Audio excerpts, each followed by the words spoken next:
from Jenny Stitching Simply here on Flosstube and on Instagram. I'm so excited to be back. It's been a little bit longer than I expected, but I was spending so much time stitching that I haven't had a chance to make a video until today. So I'm really excited to be here with you, and I thought I would start out with my new July, Christmas in July, Jolly July rotation that I was experimenting with. And I have to say that it's only been, well, today's Thursday of the second week, so it hasn't been 2 full weeks yet, but I have been loving it. So if you remember from last time, if you saw, I was kind of mapping everything out on this calendar. And for the most part, I have really stuck to what I planned on. There was only a couple changes, which I will show you. And I have been using, whoops, everything just fell out of it, that's okay. So normally I don't show you, I do write down in my book of days what I work on each day. And I don't normally do much decorating or anything in it, so it's not something I really show you. But my friend Eileen gave me one of the sticker books that everyone loves so much, like the hardcover ones. And so for June, I'll show you, I did go with a bird theme. So I used as many bird stickers as I could. And then I just, watercolor, that's the word I'm looking for. I just put some leaves on there. So that's what my book looks like. Anyway, I'll show you what I did the end of June after my July plans here, because I did finish some things before I started July. So as I planned, on July 1st, which was Friday, I started my Blackbird design stocking because it was Blackbird weekend. I forget the hashtag, but you know what I'm talking about. So in this Home for the Holidays book, which I love because there's so many things that I've picked out of here to use parts of so far, like for ornaments and things like that, but I did, this was the base of the stocking. And I thought I still had the piece of tracing paper, but I must have thrown it away.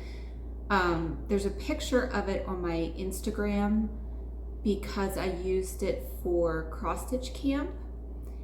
And what I did was I just traced the actual image. There is a template for finishing the piece, but to kind of pick out my designs, I just used the photographs because they were all the same scale. So I traced the stocking and then I kind of just roughed in the bottom. I used everything that like the way it was in the bottom.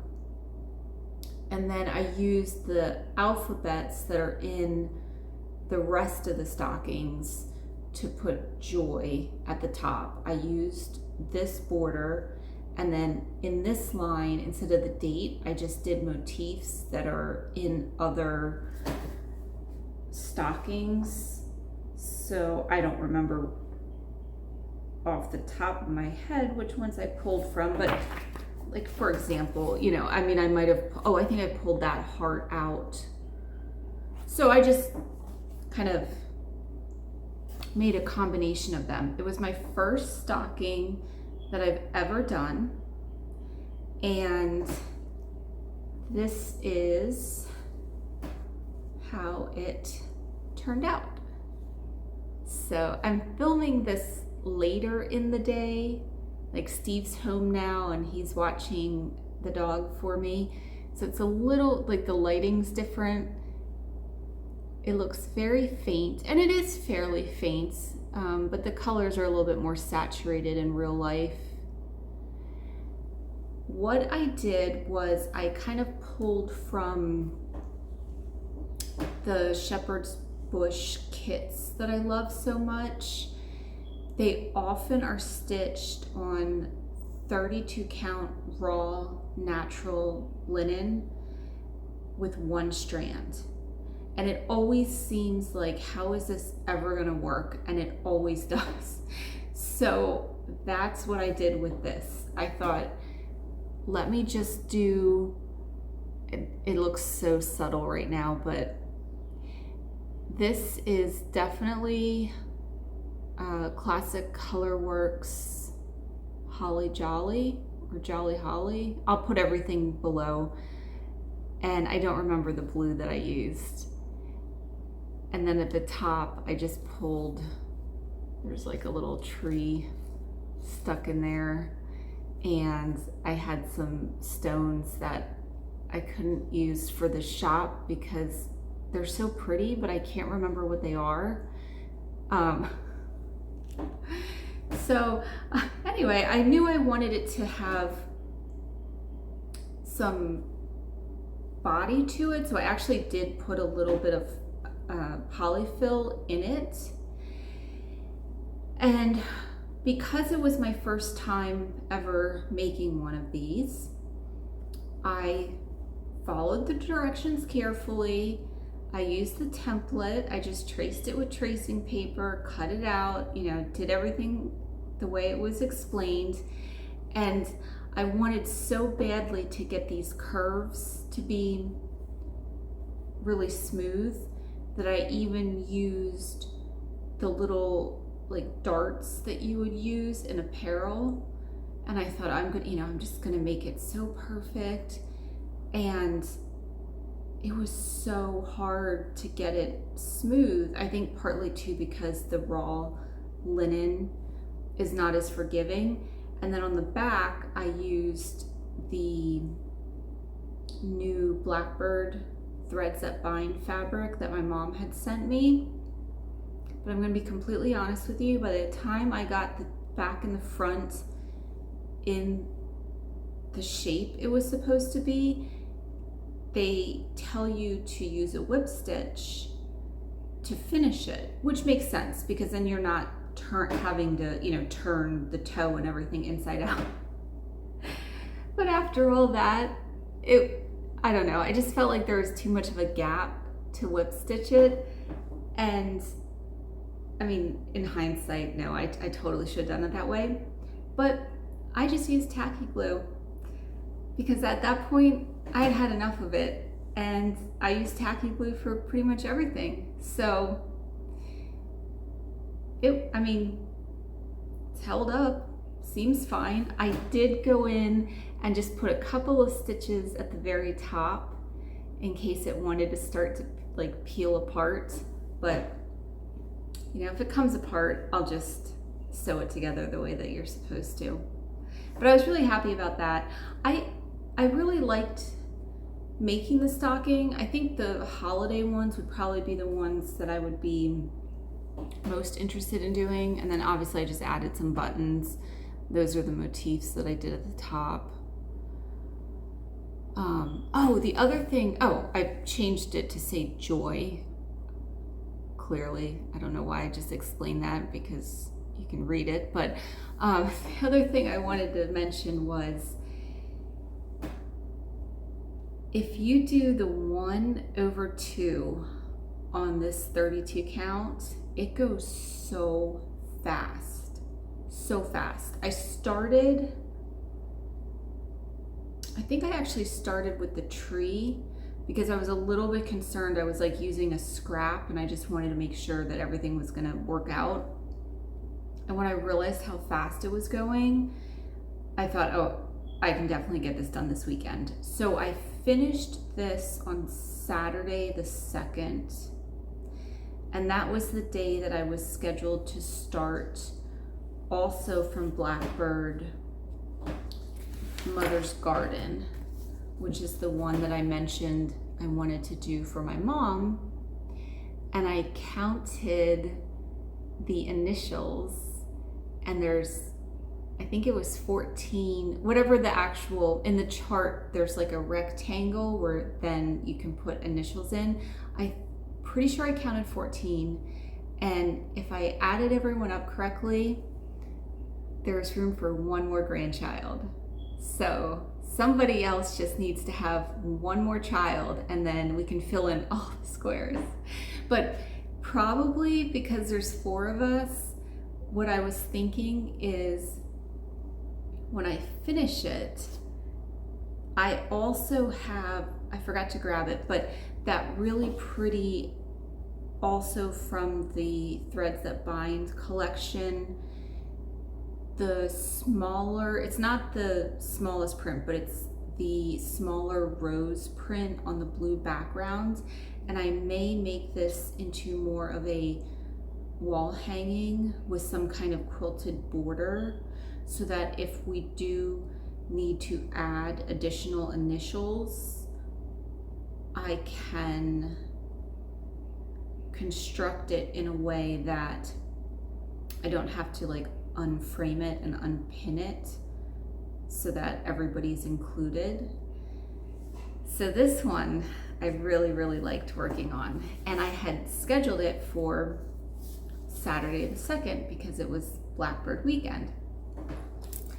And I'm stitching it on 32 count R&R American Chestnut, and these are the colors that I'm using. They're not the called for. I just picked colors that I had that were similar. They're a little bit maybe softer or brighter than the picture. And when I started it, I started on the top left like I normally do, and it looks a lot softer right now, but I had done the bird, the pink, and the first green, and I thought, no, I'm not really liking this too much. And I thought, no, I really like them all together, so I'm probably just not like far enough into it.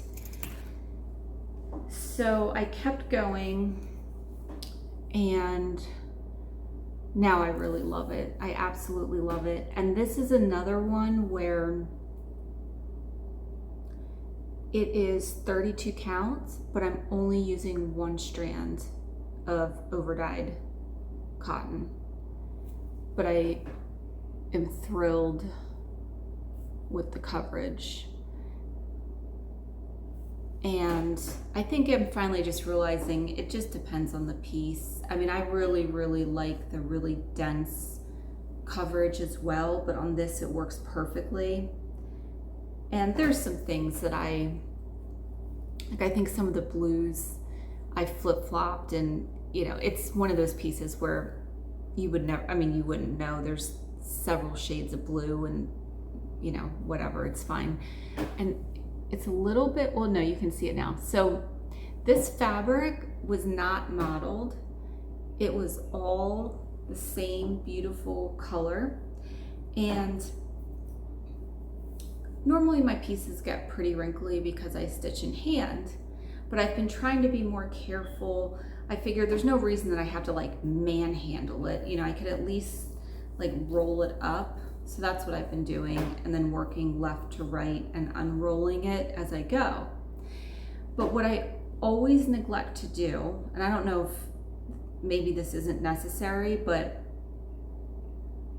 I never think to stop and press, you know, the really hard creases that you get from the fabric being folded in the packaging. So I thought, okay, well, this time I'm gonna get those out first, because those are always so hard to get out at the end. And I know that you're not supposed to get R&R wet. I know that it will bleed. I don't know what I was thinking. I never put water in my iron because our water is so hard that I finally realized that just stop putting water in the iron and use a spray bottle, and then I won't like go through irons. So what I do when I press things like stitching, not clothes, I just, you know, spray them with a bottle, but I just take a little cup of water and I'll just kind of carefully, you know, if there's like a crease or something, I'll just dampen it with my finger, and then I'll press it really carefully. And that's all, you know, that's all I was doing. I was just using a little bit of water just to get like the really, like the two big creases out. And as soon as the water hit the fabric, the color just completely ran. And it smelled like coffee. So, I mean, it smelled really good. And then I thought, oh my gosh, I can't believe I just did that. And at that point, I mean, I only had like the two, probably like the first two motifs stitched, but I thought, no, I'm just gonna make it modeled. So I just started flicking the water all over the fabric. And I mean, I don't know if you can see it, but basically it's a little modeled now. And I was already planning, I think at the end, I might go in and age it a little bit. I think that's the problem I was having at the beginning, where these colors were they just seemed a little flat, even though the threads are variegated and there wasn't a lot of dimension to it. And so I'd already had that thought of like, maybe I'll go in and age it a little bit after the fact. So I already got a head start by messing up the fabric. So when people say that you can't get R&R wet when you're pressing it, I mean, it's 100% true. And you can kind of see there a little bit where it got modeled. But I'm absolutely in love with this one. And I am using Gentle Arts Rhubarb, Weeks Cherub, Weeks Peach, Weeks Bright Leaf, that's the border, Gentle Arts Avocado, Gentle Arts Baby Spinach, Classic Colorworks Jolly Holly. Oh, that's what I used for the stocking. Weeks Seafoam, that's the other one I used for the stocking. Dove. I think I also used a little bit of this in the stocking also. Weeks Jaybird, and then Weeks Palomino. Oops. So I really am pleased with this. Now the other mistake I made was when I made that rotation or plan for July, I only scheduled this project on that Saturday. I don't know why. I guess because I was thinking, oh, it's Blackbird weekend and I'll work on these two projects for the weekend. And then I realized, well, I don't want to put this one away. So I had to eliminate one from the rotation so that I could add this one in and keep working on it all month. And like I had mentioned in my last video, a lot of the things I'm working on for Christmas in July are not necessarily Christmas themed, it's just that they're gifts. So I don't think that I'm going to be finishing any of these projects necessarily this month, but I feel like what I will have left will be completely doable to get done for Christmas, and that makes me really happy, because then when I get in that like holiday spirit of I want to make everybody presents, and there's just no realistic way to make that happen before the holidays, I will already have a really good start on these. So I think my feelings on having a rotation now, since I had never done it before, and there are a lot of comments, you know, about it'll be interesting to see if I like it, I find that I'm actually like not sad to put it away. I mean, like, obviously I could keep working on it if I wanted to. It's not like anyone's preventing me from continuing the same project, but it's like I put it away before I'm tired of it. And then when the day comes around to work on it again, I'm excited because it's like, oh, it's snowman day or it's whatever day. And normally the way that I stitch, I will have a large goal, like I want to finish this big section of this project in the month of June or something like that, but I don't really have a lot of parameters. And then if I have an unexpected 30 minutes or something where I could just pick up that day's piece and work on it, I probably spend half the time debating about what I want to grab, and then I get less done. And not that it's about how fast it gets done. I don't feel like I'm stitching any faster or slower. I think it's just looking at it a different way. And I mean, I will say, like, I might say, okay, oh, excuse me, I can tell it's like later in the day. Well, when I worked on this day, I thought, you know, it would be really nice to finish this motif and like this section of the border or something. And I do love, this has the 16 leg eyelets in it. I love doing them. I love doing them so much. I don't want to do like an entire alphabet with them, but just one or two in a flower, I just think are so beautiful. So that has been a lot of fun. And then on Monday, oh, I don't remember if I know I showed you June, but for July, I just started, I tend to do more like borders, and what I've been doing is I pencil in what I'm planning on working on, and then once I actually do it, I just go in and colored pencil. Sorry if I just said that. I say all the time, I say to my husband, did I just say that out loud, or did I just think it in my head? And he'll say, yeah, no, you definitely didn't say it out loud. So then on Monday, my plan was to work on the Jean Farish chart, Hearts Come Home at Christmas. Now, this is not a good printout, and this is the one that I was so excited to stitch along with Jean's videos.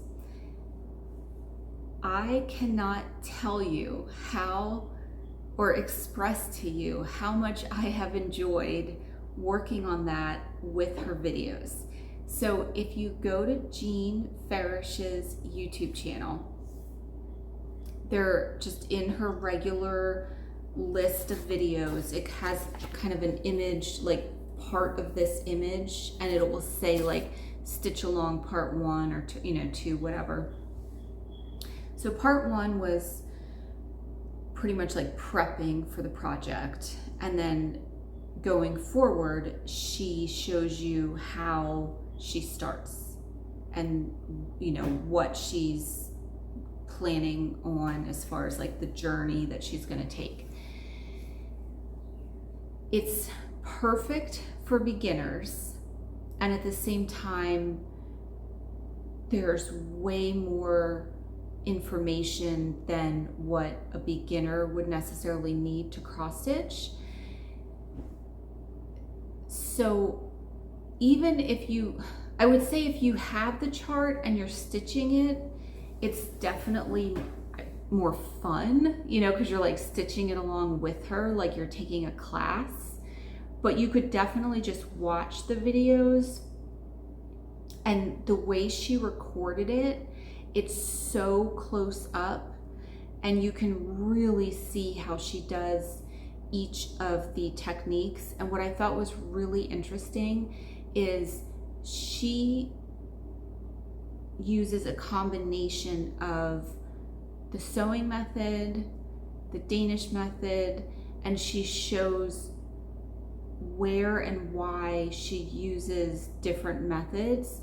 And that was super helpful to me because I tend to use the sewing method, but then there's places, like I've always disliked doing areas of like a house, for example, where it's just like a lot of fill-in, but I use a sewing method to do that. And I don't feel like my stitches look as nice. And so then it's like not as fun. And that was one of the points she brought up, was that she does not use the sewing method when she's doing something like a house because she feels like her stitches look different. So just like little things like that. I mean, probably everyone would pick up something different from it, of course, like in any class, but Mondays, I am just so excited to work on this. So I will say I'm probably going slower on this one because I'm doing it with the video. And this one is done using Cosmo. And normally I would not look at a chart and just get all the called for colors, especially on a smaller chart where there's a lot of colors called for. The stitch count on this is 113 by 115. So it's a smaller piece for sure, but it calls for all of this Cosmo. So normally I would feel like, oh, I mean, I'll just like look through my little scrap basket and pull things together. But in this case, I felt like, well, it's kind of like taking a class, except I don't have to travel or pay for it or, anything like that. So let me just get the Cosmo and get the colors that are called for just to see, what it's like. So these I did put on the floss cards because there's a lot. And then she recommended, there's a way that she shows you to use the variegated. So I did not cut these yet until I get to that part. And it's called for on 32 count Legacy Mariner's Map.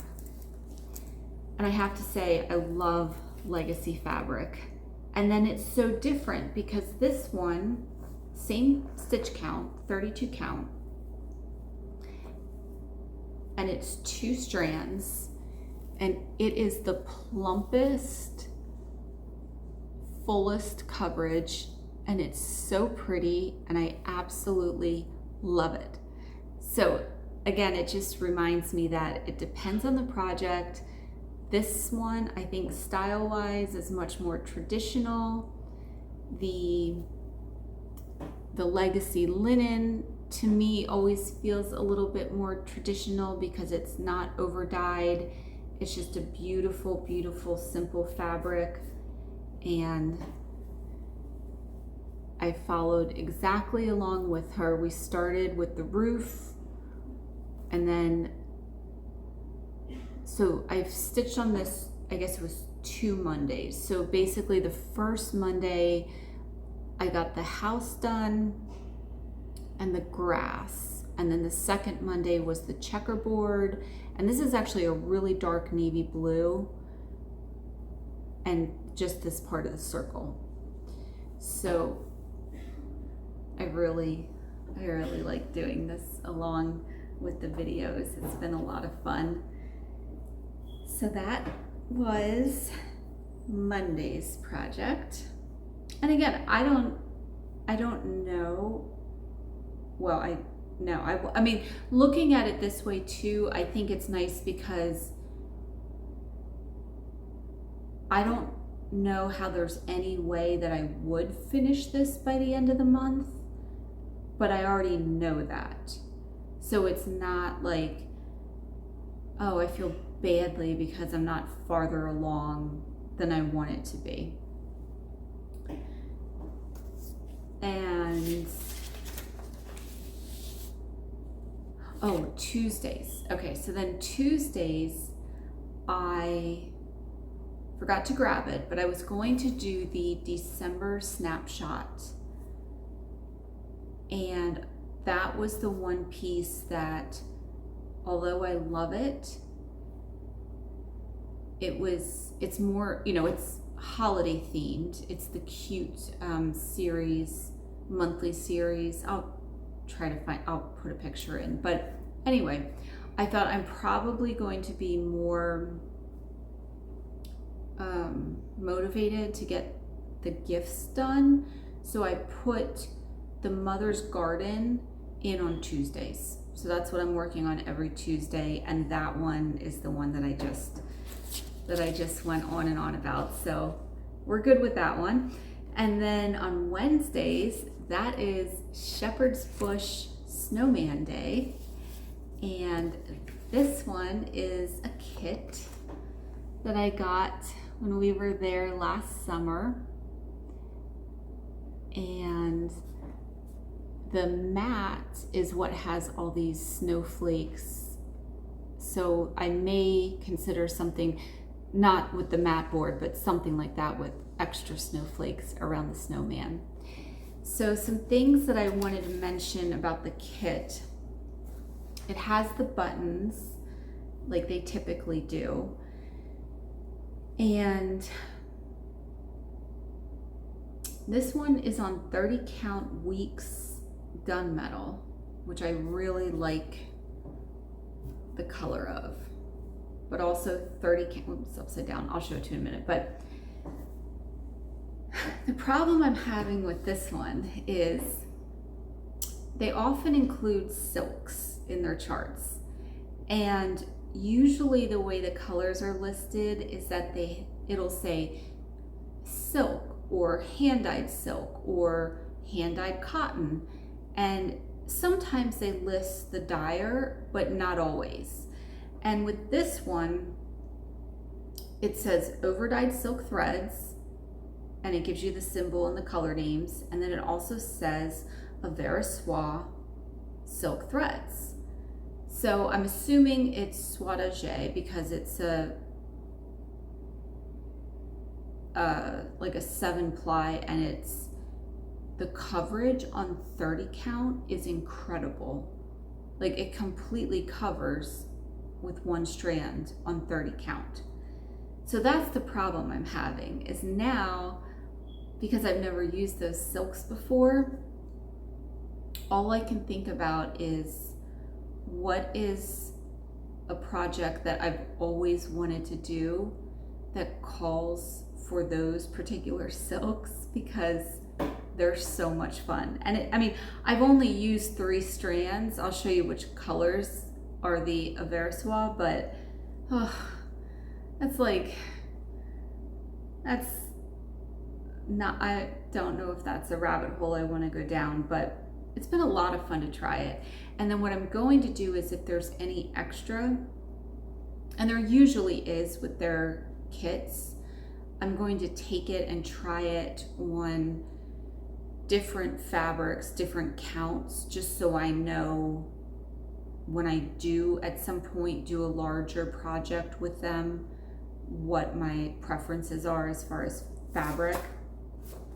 And I think that was everything. The one thing I didn't realize from the photograph is, if you look really closely, there's, oh, I don't know if you'll be able to see, but there's some whiter spots on the snowman's body. They're actually Smyrna crosses, which I think is really cool. So they tell you again, 1 strand over 2, and I'm just gonna fold this back because you can see the light through it. But I just have the bottom of the body of the snowman. And that was 2 days of stitching. And I just think it's so cute. With these kits, I do always start in the middle because I didn't cut the fabric, and I mean, they always are very generous with the fabric. I just want to make sure that I'm, you know, orientating it the correct way. So the only thing that's a Veriswa is these colored lines and then the feet. And I'm almost positive that the white is Gloriana. They don't list it, but it feels like Gloriana to me. But yeah, just those 3 lines and those little socks. And I'm completely obsessed with it. So that will get done.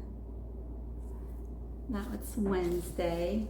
And then Thursday is my Ode to a Peacock Day for my brother and my sister-in-law Preeti. And this is by Jan Hicks. And it's hard to tell. I guess I've never actually put in like before pictures, but what I worked on was continuing down the feathers. I filled in basically like one section of feathers, and then this is the bottom of the feathers. This one I'm stitching, I just realized I didn't bring the threads. I'm using the called for DMC. There is a silk, it's charted in silk, and then it has the DMC conversion. This is 40 count weeks gray, and I'm really pleased with the colors. I was working on it, and Roman came over to see what I was doing. He was like, oh, I really like those colors. It really pops on that fabric. I said, thank you, Roman. So, oh, I know what else I was gonna say about this one. So this was a good example. This was my Thursday project. I forget what was going on that Thursday, but I did not have time to start stitching until about 11 o'clock at night. Maybe I sat down to stitch. But because I already knew what I wanted to stitch on, I just stitched on it for an hour. And you know, I was happy with it. I worked on what I wanted to work on that day, and it, you know, it still got an hour. It's still an hour farther along than it was before. So I definitely feel like this can be completed before Christmas. And oh, I forgot to show you the shepherd's bush. This kit actually came with this cute little floss card, so I did put it on here. And then I save all my little scraps from their kits. I'll show you later my little box of shepherd's bush thread scraps. So, oh, and then the other thing with the peacock. So I don't normally do this.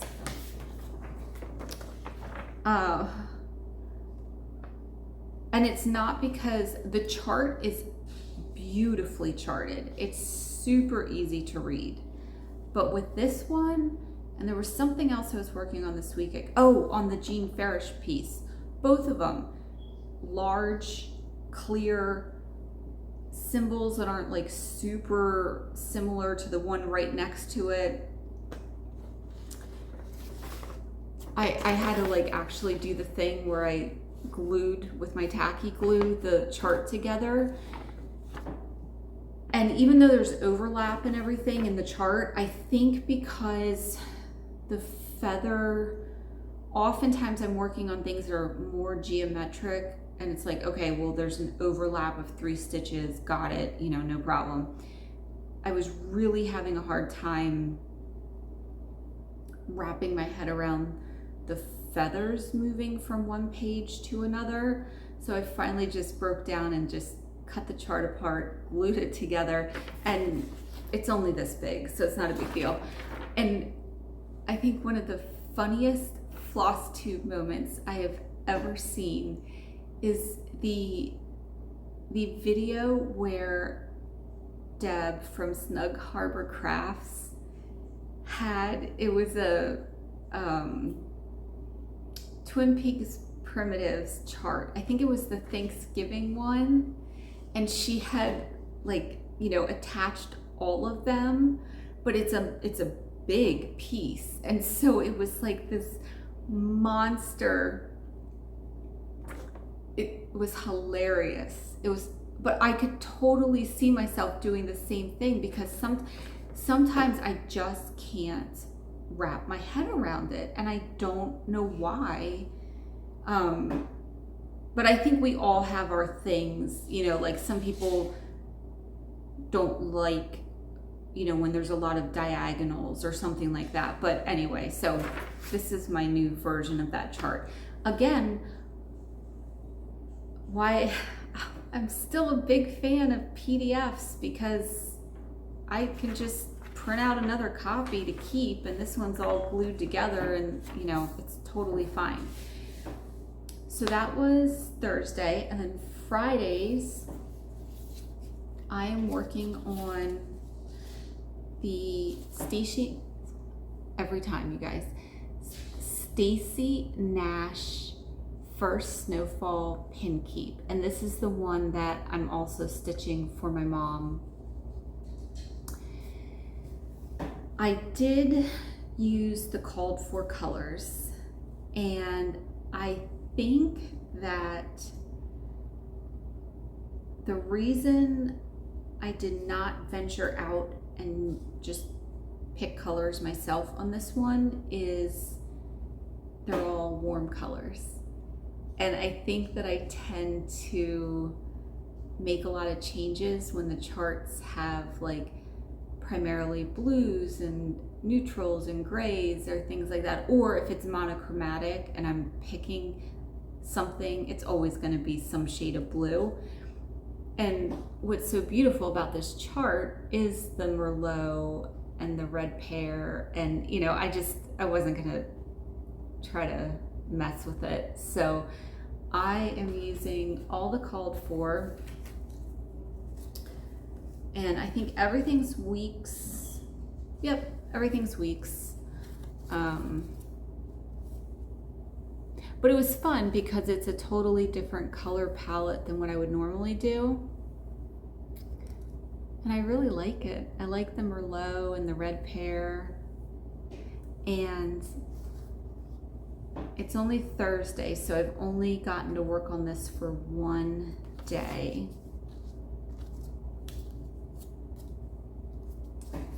And it is on 40 count.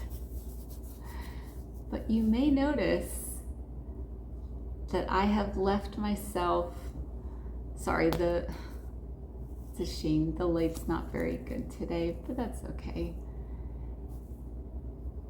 I will literally be finishing it right along the serged edge. That's okay. It's totally fine. I have an idea for how I want to finish it. And because I figure if I'm finishing it and I'm okay working with like maybe 1/4 of an inch, it's all right. I think what happened was, yeah, it called for this linen, and I happened to have a piece that was this big, and it like just barely worked, and I thought, you know what, I'm just gonna do it. And just cross my fingers. But if anything, I know this sounds crazy, but I thought my other option was I could stitch the border or like stitch something over one to give myself a little bit more room, because I've gotten much more comfortable stitching over one, and I don't dread it anymore. So the other thing I forgot was on Thursdays, I had slated to always like catch up on my temperature chart. Excuse me while I reach. I thought I had everything close enough to me. And I have made good progress. And she released the next section, I believe, June 26th, I think. So I have several flowers to do. I love this little lady with her little flower pot and her apron. Now, the next line starts with a really pretty house. And besides the fact that on Thursday I didn't start stitching until 11 o'clock at night, I think the other thing that happened was it was kind of like a good stopping point, and I need to stitch the house on this side and then continue. I also found a place to put it. I pulled it off to show you, but I'm gonna insert a picture. We already had hanging on the wall one of those, I think I got it at Target, like probably 5 or 6 years ago at least. And normally I just put like paperwork and stuff on the bulletin part of it. And it was already hanging on the wall, and I thought, oh my gosh, that would be adorable. So obviously you can see the picture, it's here now, but there's on the bottom, that little porcelain plaque says, happiness is a bike ride on a sunny day, I think. But yeah, so I was very pleased with that. And I also am able to leave it up and kind of see where I'm at. So for weeks it was hanging there and she was all done except she didn't have any arms or legs. And Rowan thought that was hysterical. He was like, no, just leave it like that, that's fun. So it also reminds me to, you know, try to keep up to date on that. Now, then on the weekends, my plan was on Saturdays to stitch an ornament, and on Sunday just to have no plans so that I could either catch up on something or do finishing if I finished anything. And when I talked about my plans, just looking for my calendar that's buried somewhere.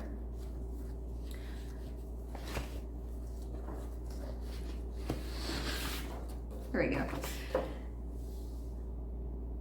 And the images are all in the last video, so I don't think I'm gonna try to edit those in this time, but I was going to do the Misty Purcell Joy ornament the first weekend, the Brooks Books Cardinal the second weekend, and then the Stitching with the Housewives free chart from the blog on the third weekend.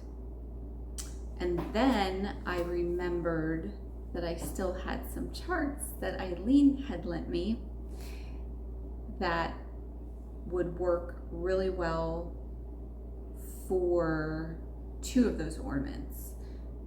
And I just realized that I did not bring them with me.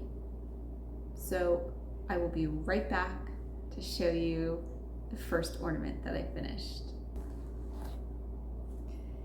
The charts that I realized that I still had were Threadwork Primitives Leaping Stag, which I absolutely love. And I decided that I would do that one for the first weekend instead of what I had originally planned. This was another one that I did on 32 32 count Weeks Gray, I had a scrap left from, I think it was the Blackbird apple orchard, and this is how it turned out. I'm trying to think of the colors because I put them away, but I will put them, I have them written down in like my actual stitching journal where I write down like all the details of my projects. I know this is Gentle Arts Heirloom Gold. Actually, wait, I might be able to remember. Okay, this is Gentle Arts Heirloom Gold. This is Weeks Chestnut. This is Weeks Kudzu. And then this is Weeks Teal Frost that I had left over from Feliz Navidad. So it only uses 4 colors. And I just looked at the front of the chart and picked things that were close. And then these are pieces of wool, still that same scrap bag from Etsy that I've been talking about for the past year that I'm still obsessed with. And I may even make, I posted this on Instagram, and I might actually do a really quick video on how, not like the full finishing. I mean, this was just, I cut a circle out of mat board. I used a protractor, just cut, I think it was like a 4.5 inch circle. And then I cut batting. I started with the full size of the circle, and then I went up in 1/4 inch increments until I got a little bit of depth to it. Then I just did a running stitch on the back, you know, pulled it, gathered it. And then this was the part, I have no idea what made me, like, how this popped into my head. But these little like 3-dimensional leaves, super easy. And then this was a little, I just kind of tried to make a flower situation. I used tacky glue to put the back on, and you know, I always use this jute twine stuff every time I finish an ornament. I need to run, I will say I used hot glue to attach these. I use hot glue like 2% of the time. I always burn myself. I feel like I never have enough time to like get it the way I want it, you know, before it dries. But for this, I had to do it. But I want to take some of this and just run it in this channel to kind of clean it up a little bit. And then after I got it roughed in, I just went in again with tacky glue and kind of made some like minor adjustments so that they laid the way I wanted them to. But super happy with how that one turned out. And really easy, like really, really easy. And this homespun, I actually got at the antique store for I think 65 cents, like a big piece of it. And I thought it would be perfect for finishing. Get all the little stray pieces of thread off. So that was an actual finish. I don't necessarily expect that to happen. Well, I mean, I guess the small projects that I've been working on this month, like the stocking and the ornament, I mean, maybe the ornaments could be fully finished by the end of the month. So that was great. I was really happy about that. And then I realized that I also had a Peaceful Gathering from Eileen, and that's by the Scarlet House. And I really, really like this one too. I think it would be beautiful with the leaping stag.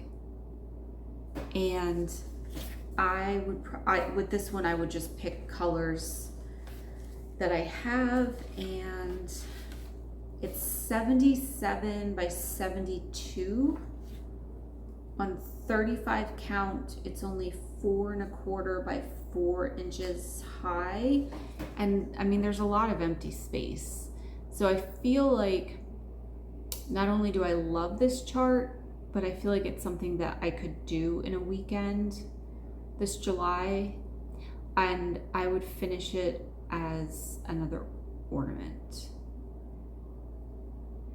So I think that's what I'm going to do probably next weekend. And then I realized that I had picked this up at Shepherd's Bush last summer on vacation again, and they're 2 little ornaments on perforated paper. I think they're actually both the same. Yeah, they're the same chart. They just finished them differently. One's on a sled and one's on a tag. And what happened was, so they give you, you know, the silks and the little card to finish it on and the ribbon and everything. But I needed the perforated paper from that kit to do the little birdhouse finish that I showed last video. And then I never did those because I didn't have any perforated paper. And when I was at the thrift store, I found these were like new in the package, and it's a really pretty kind of parchment color. So now I have, I mean, this would make a ton of little sled ornaments. And then Eileen, we exchanged Christmas gifts when we saw each other last. So that was really fun because it was like a fun belated Christmas celebration and totally appropriate for Christmas in July. But she actually gifted me some of the little sleds because she knows that I really like doing these. I did one of the, I forget which one it was, but one of the ones that had a cardinal on it last year for Roman for his ornament. So I'm thinking that this will be the last, let me get my calendar because it's, excuse me, it's buried now. So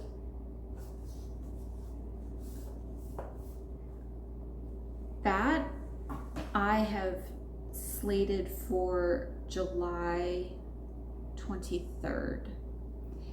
And then the other adjustment that I've had to make to my July plans is that we are going to be on a 4-day hiking trip that last week. It's Steve's birthday is in July, and that's what he wanted to do for his birthday. So I love camping. I have no problem camping. 4 days hiking and camping is a little, excuse me, sorry, it's like that time of day, I don't know, same time of day every day for me. But so, you know, it kind of messed up Jolly July for me, but no, that's okay. I think family vacation, you know, is a little more important than my stitching plans. And then on the day after we get back, I get to have the first part of my oral surgery where they do the bone graft.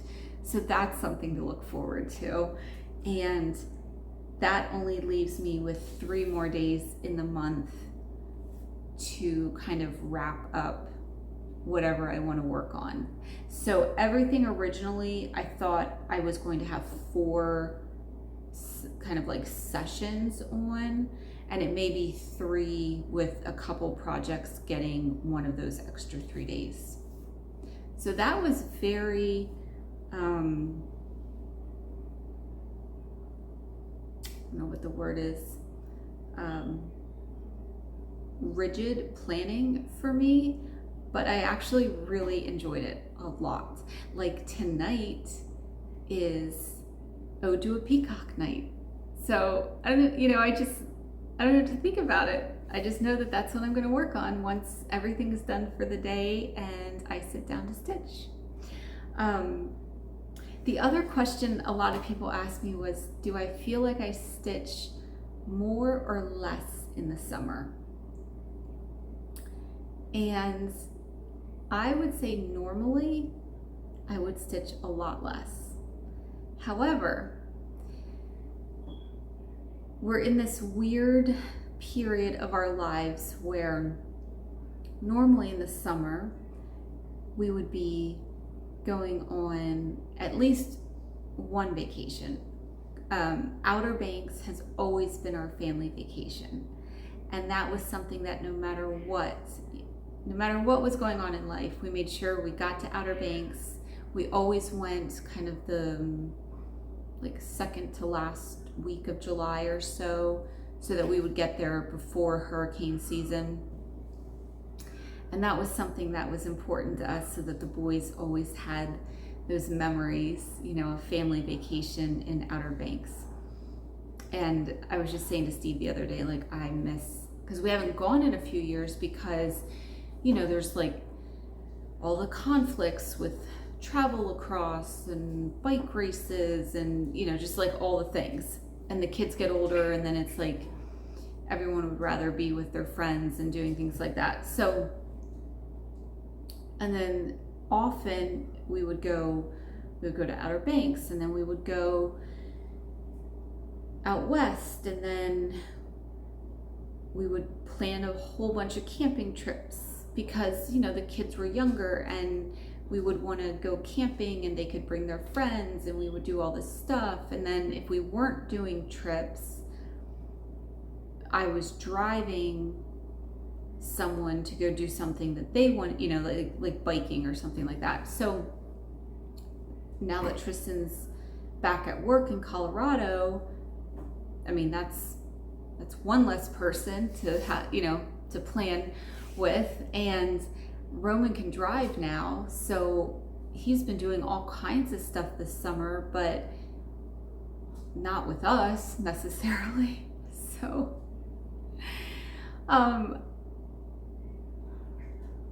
and the weird part of it is, and I'm sure that you can relate if like you've already gone through this part of raising children, it's like Roman can drive himself places, but it doesn't mean that Steve and I can go on a camping trip or hiking or things like that just because he's on a trip or he's not home. Because like we can't be in the middle of a lake on a kayak if we get a call from Roman saying that he crashed his bike, so it's like I kind of have to be home where I could leave to go help, because believe me, that stuff happens.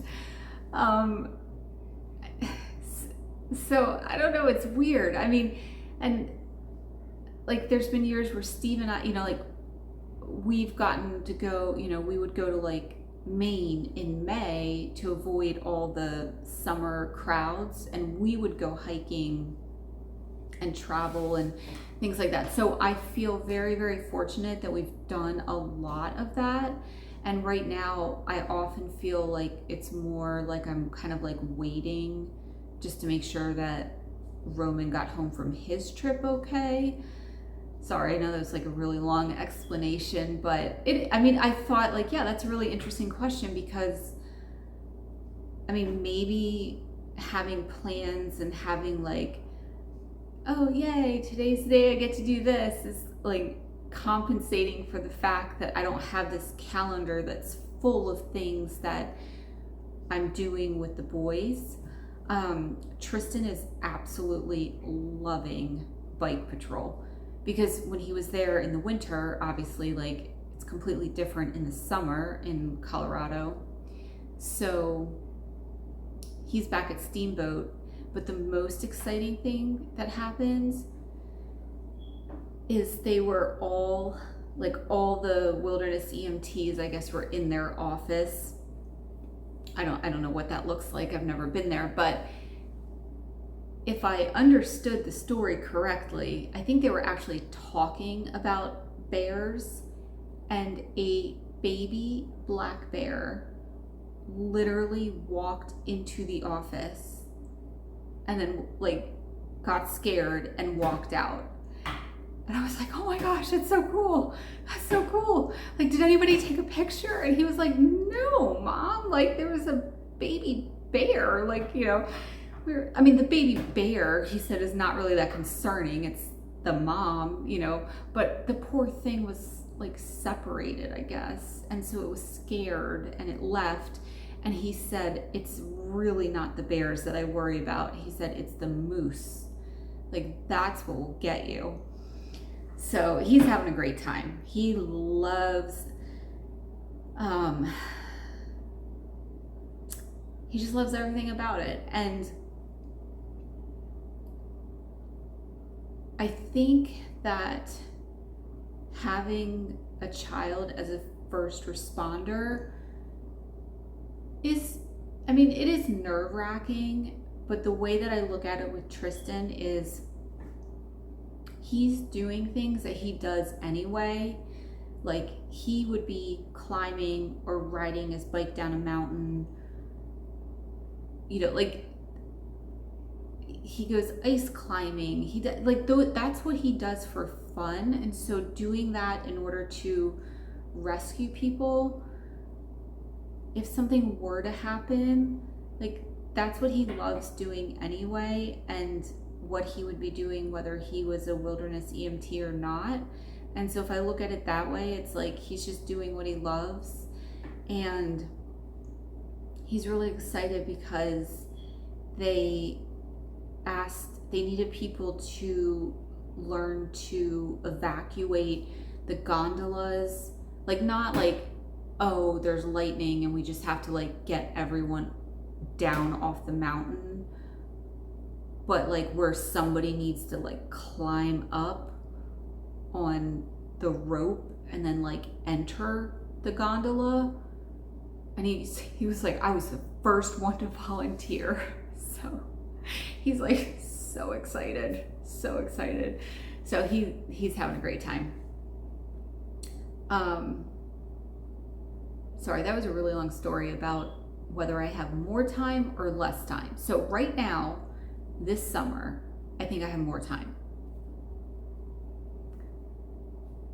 But I know that's like, all of that stuff changes constantly. So, and then also like sometimes we just, like sometimes Steve and I, like all we want to do is go camping every weekend. And then sometimes like for the holiday weekend,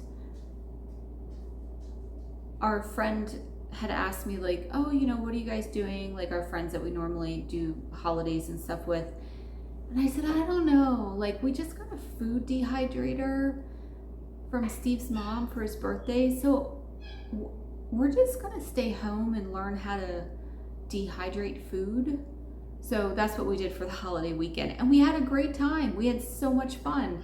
So, you know, things like different seasons of life, you know, it's just, that's what we're doing this summer. So it's kind of quiet and I have lots of time to stitch.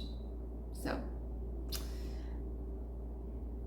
okay, I think, yeah, now I need to get the stuff that I worked on before July actually started.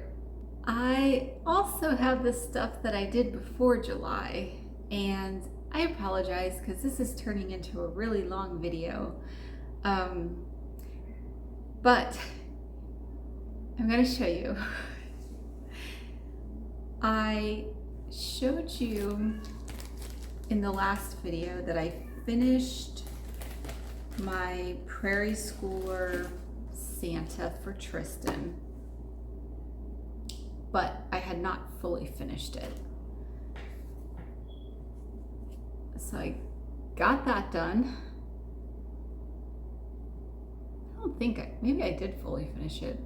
I don't know anymore, but I don't think I did. Maybe I did. But just very simple, same hanger that I always use, and then just polka dot fabric on the back. So that's done. And I think, I don't know if that was for cross stitch camp. Maybe it was. I think it was, because I think it was something holiday. But regardless, that's done. And then I also finished Flag Day, or fully finished it. I think it was, I was finished stitching it last time, but I hadn't fully finished it. And this was the little Shepherd's Bush Nashville exclusive that came in the little tin. And I used, now I don't normally make pillows. I'm going to show you what I'm going to do with these, but the Shepherd's Bush kits often are pillows, and they come, like it came with the backing fabric, the chenille trim. So I just did, I finished them, you know, sewing all the way around and then cutting the little slit. So I did the wool on the back and then the little buttons in blues and whites. But I thought that was adorable. And I will say what's interesting, their instructions, and maybe it's just me that never thought about this before, but rather than saying to like stitch so many inches, you know, whatever, away from the stitching, they have you count the threads, and they'll say, you know, count 20 threads out, and then that will be the line that you stitch on. And I do feel like the pillows, I appreciate how you're not losing any of the actual stitching when it becomes a pillow. So I did that one. And then I'm using this little tin to keep all my little bits, because there's a lot of extra floss from these kits, and I kind of have I kind of remember, you know, like what they are. And for example, this silk, this blue, is so beautiful. This is from the next one I'm going to show you, but it was one where it just said overdyed silk, and I keep meaning to email them and ask what it is, because it's so pretty. I thought it was Gloriana, but I couldn't find anything that had the name that they were using in the color key. And that one is from, ooh, sorry, figured that was bound to happen at some point. So I said, oh, you know, I have these other two kits, and maybe I'll do them and maybe I won't. Well, I couldn't help myself. I think like right after that last video, I ended up doing Crown Thy Good. And this is that blue. And in real life, it's like the most perfect, subtle, like blue to kind of teal that I love. So I did this one using obviously all the stuff that came in the kit. And I fully finished it. And I think it's so cute.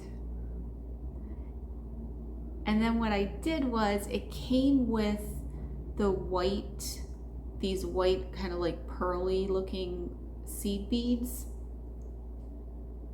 And I added some garnets, and then I just used pins to put them in. And I just tacky glued the rickrack that it came with right on there, because the instructions were to stitch the rickrack on while adding the beads, and I can't handle that. So used the tacky glue, did the same kind of back, and I deliberately did not put them on the bottom because I wanted it to sit better on this piece that I found that I will show you here as soon as I empty off the tray. Whoops. And so along with those two, I think last time I was like, I don't really have any summer pieces. I don't really stitch anything for summer. But I thought, well, you know, I had the little birdhouse that I showed you last time. And then I have those two pieces. Whoops. And then I have, this is not necessarily like patriotic, but the little Jeanette Douglas monthly free stitch along. I've only done January, February, and March. This is February, but I thought the colors worked really well. And then I really want to do the May, well, I want to do all of them, but I'm obviously behind, but the May one will be so cute with these other pieces. And then Eileen for Christmas, and I did not think to take a picture. I should have taken a picture, but I did make her something, but she totally, this was like just unbelievable what she made me. So she made a needle book. Obviously, I should show you the outside first. And it's perfectly stitched because everything she does is perfect. And it says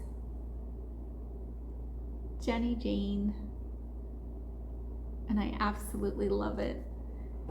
So I thought that would be really pretty. Well, I would leave this out all the time, but with this little arrangement that I'm going to show you, this is just perfect with it. And then she had this bag that she stitched.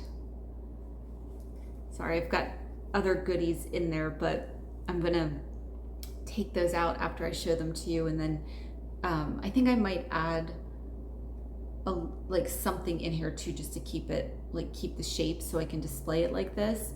But again, perfectly stitched. It's so beautiful. It's linen back, and then it has this gorgeous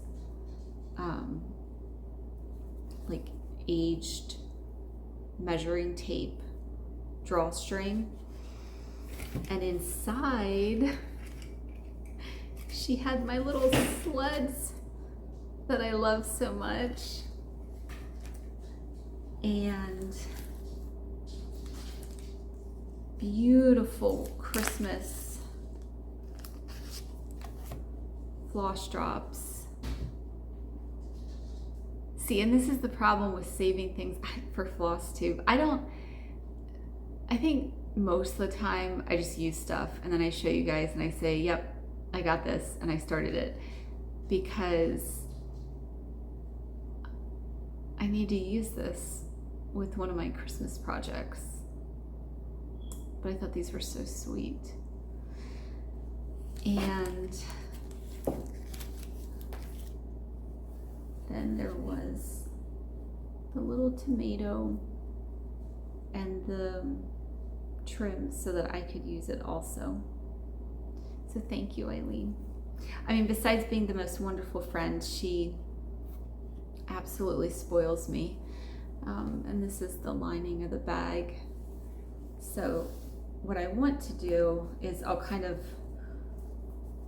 think I'll just probably use polyfill and just, you know, like loosely put some in so that it sits. And I was trying to think, you know, I always say like, oh, I don't really make pillows, I don't have any place to put them. And I was trying to think of like what I had in the house. Like, I was like, there's gotta be something that I could use. And I realized, because I used to do shows with my friend, like if you're from the area, like Manayunk is a really popular art show in the summer here in Clover Market and Art Star. And so I had this big bin of like the things that we would use in our canopy tent setup, you know, when you have to like bring all that stuff and set it up. And I had this tray. It's a decent size, and I didn't set it up yet, but I'll try to do that and then put a picture of it in. And my thought was, and I got this like years ago at Joann's, is putting, maybe I can like give a general idea. And I would use this, I mean, this is like totally the colors in our house, but for summer pieces, and these will all have to be on stands, I promise. I will do something with this and I'll show you. But all of these things, I think color-wise in this blue tray would be really pretty. Whoops, it's upside down. And then I would have a pretty little tray of things too. So for the person who says, I don't make pillows, these shepherd's bush ones, I mean, I'll tell you what, I just can't stay away from them. So that's gonna all go in there. And I'll make it pretty, and then I'll put a picture in. And then also, Eileen made me covered buttons. They're all really pretty, but this one has the J on it. So, and they're in this cool little bottle. I was like, how did you get these in here? Because I have to, but so yeah, even that would be cute on it. So those were all the little things that I did in June. And then I did work on, I finished the June section. I usually put that picture in with the red image from the website, but here's the chart again. And for me, like, you know, in my own breakdown of the chart,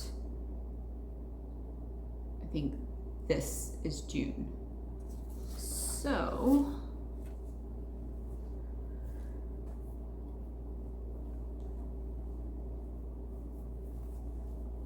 this is how far I am now. I'll show you June close up.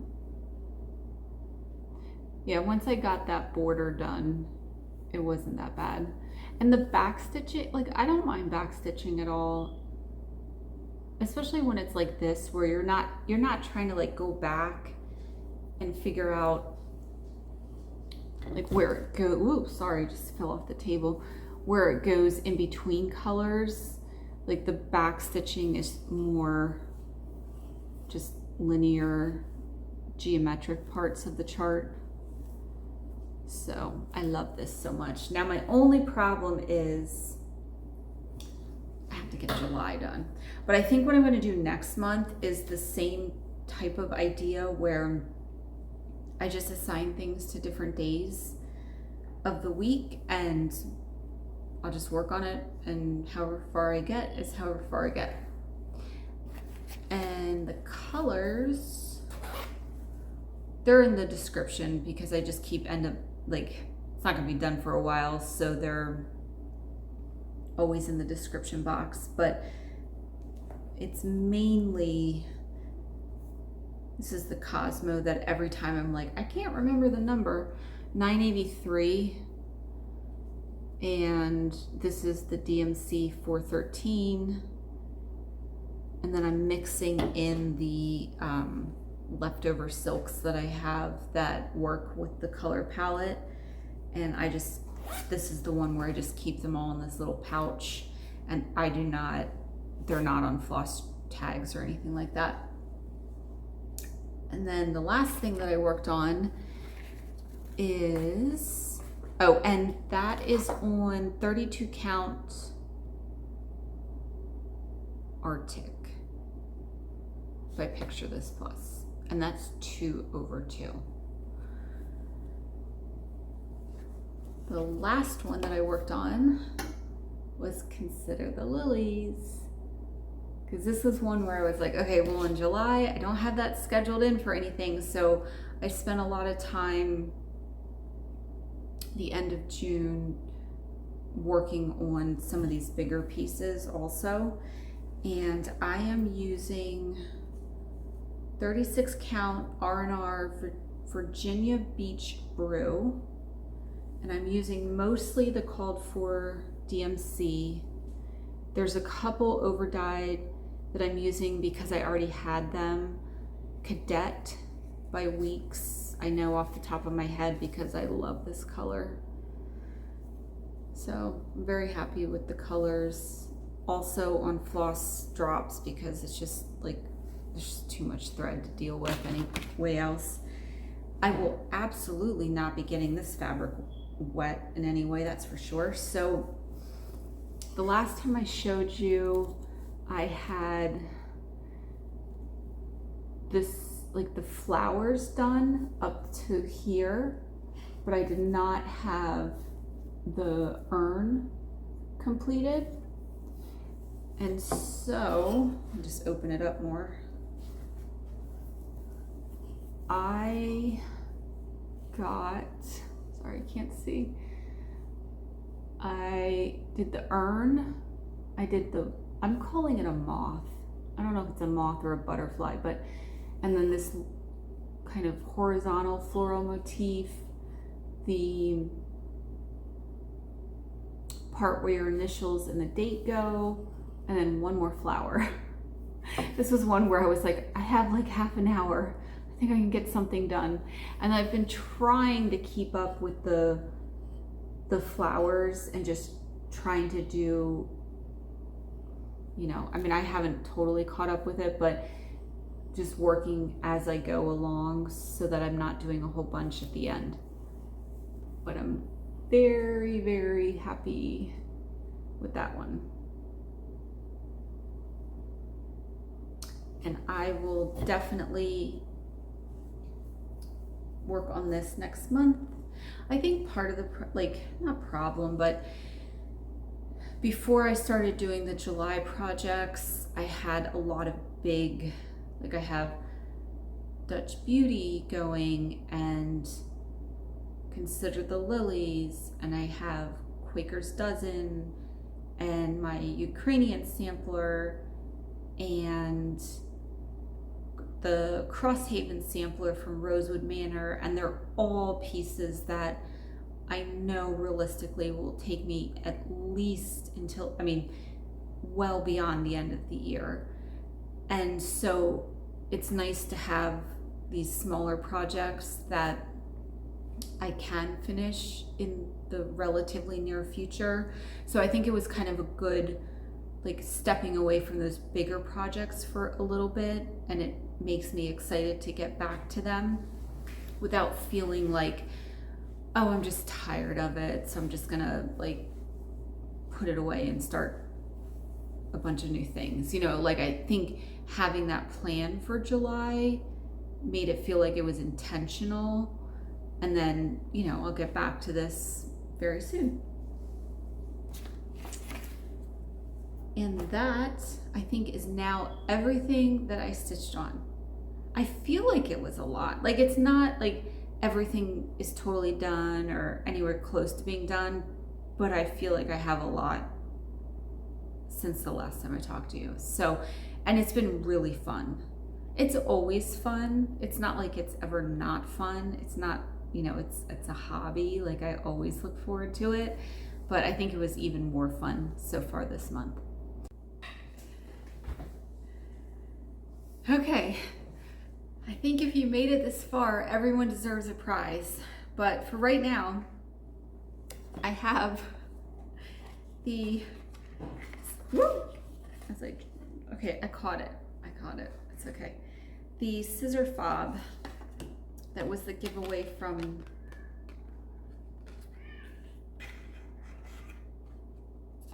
last video. So if, won't stay still. Okay, so it's in the box, all ready to go, and I will put whatever initial you would like me to on here. So the winner is, I'm gonna try to do this. Ooh, it won't show. Sherry Zimmerman. And Sherry left the sweetest comment, and thank you so much. So Sherry, if you send me an email and let me know the initial that you would like me to stamp on the sterling disc. And I did forget to mention last time, it's Roman glass and then the sterling disc and lobster clasp. So, and you can use it, you know, scissors or on like a zipper pull or something like that. So just let me know. And then I guess a little bit of housekeeping, and I'm so embarrassed and I am so sorry. Sue and Virpi, I still have your charts and I'm really sorry. I don't really have any excuse. I'm usually very good about it, but they're here. I just have to actually get them to you. And the other thing that I wanted to mention was, I have just a couple things that I haven't heard from people about, and I'm gonna leave a comment on their comment just to make sure I didn't miss it. But if you email me and I don't email you back, I just didn't get the email. I always check my spam, and I always check like promotions folders, you know, like just any weird place that things could go. But if it's not, like if you don't get a reply back from me, I definitely didn't get it. So email, you know, Instagram, however you want to do it, just let me know. And then Eileen actually very generously sent over, she had a duplicate of this adorable Farmyard Parade. It is a Brenda Gervais. I thought it was so cute, but I know I'm not stitching any more summer right now. And she said, you can use it, you know, you can use it on the Flosstube. So that was so sweet of Eileen. And if you're interested in stitching this, it's a brand new chart. It looks like it's 3.5 by 3.5 on 40 count. That has to be for each pillow, I'm sure. So like there's both pillows in there, but I guess just use the word farm somewhere in your comments, and then I will send that to you. And anything that hasn't been claimed that I haven't heard from, I slip like the name in the back of the plastic bag, and I just I have them, and I will do that this week. I'll go back and figure out which video and just double check to make sure that it wasn't something that just never got to me. So as far as plans, July, obviously, you don't need to hear me talk about that anymore. I'll just keep plugging away on that. And Eileen also sent me home with a few other charts that I really, really love. And I don't know when, but I will try to, like, I just love this one that says herbs. It reminds me of my mom, like always gardening. So there's that one. And then this one was a shocker. I mean, I loved it. I absolutely loved it. This Annie B's Sunflower Row. But this was another one where I was looking at it, and Roman, you know, popped over to see what I was doing. And he was like, oh my gosh, that's so cool. I love that one. And I was like, really? Okay, cool. I mean, again, it's not like I don't stitch things like just for the boys, but if like he thinks it's that cool, then hopefully, you know, like that one will get saved. And the other one that I absolutely fell in love with was this Scarlet House. I mean, I like all of them, but this oval on the shaker box, I just think is so beautiful. So I have to look at the size. I do have some shaker boxes. And I also have that little round basket that I showed at some point that I was like, oh, I wish I had something to stitch for the top of this, but I don't know if that's small enough. And I just realized too, I had notes from comments that I wanted to mention. And I have like a whole notebook with all the comments, and now I realize it's not close enough for me to reach. But the one thing that I do remember is that Alice keeps giving me charts ideas that I like. Everything she mentions is something that I'm not familiar with. And then she'll leave a comment that she's stitching it.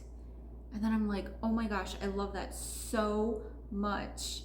And I said to her, I feel like before I pick a new project, I just need to like reach out to her and see what she's working on, because it's probably going to be what I want to do next. So she mentioned the Beth Twist piece band sampler, which now I have to start like as soon as possible. And she said, oh, you know, it's the lyrics from the Cat Stevens song and you probably won't know it. And I was like, I love that song. Like, that's like on my Pandora list, like Cat Stevens and Jim Croce and Simon and Garfunkel. And, you know, I was like, oh, it's perfect. It's like, it's perfect. So that is something that I want to work on soon. Oh, and I know the other big news, but I won't show you because we'll be here forever. But Ernie, I've been working on my crochet. I've been trying so hard. My son's I had to update Ernie because I know that she's like a phenomenal, I mean, she just does everything. But Tristan's sweet friend, who is a senior at Penn State for civil engineering, they would be at the house, you know, before he left. And she said, oh, I know how to crochet and knit. Like, I can teach you. And I was like, really? Like, that's what you want to do with your, you know, like little bit of free time that you have? Like, you'd be willing to do that for me? And she was like, absolutely. So she came over and I said, listen, just show me how to do it, how you do it. Like, I'll just reverse it, you know, and do it left-handed. Well, it turns out that I actually can do it better right-handed. And that was the other thing. I think it was Lisa. I want to say it was Lisa had left a comment that the YouTube channel Be Hooked shows you how to do all the tutorials left-handed and right-handed. Well, it's actually more comfortable for me to do right-handed. And then I found another person that I was watching. I think it's Teal Crafts. I can put the two channels below because I love both of them. And she mentioned that she's actually left-handed, but she crochets right-handed. And I almost think it's because, you know how they say there's two ways to hold the hook? Like, you can either do it like you're holding a knife or a pencil, but I use a knife with my right hand. And so it just feels much more natural to do it right-handed. So that is something that I've wanted to learn like my entire life. And now, like, I really wanted to learn it to like understand it. And I've been practicing and I can finally make like kind of a granny square, but it's kind of iffy.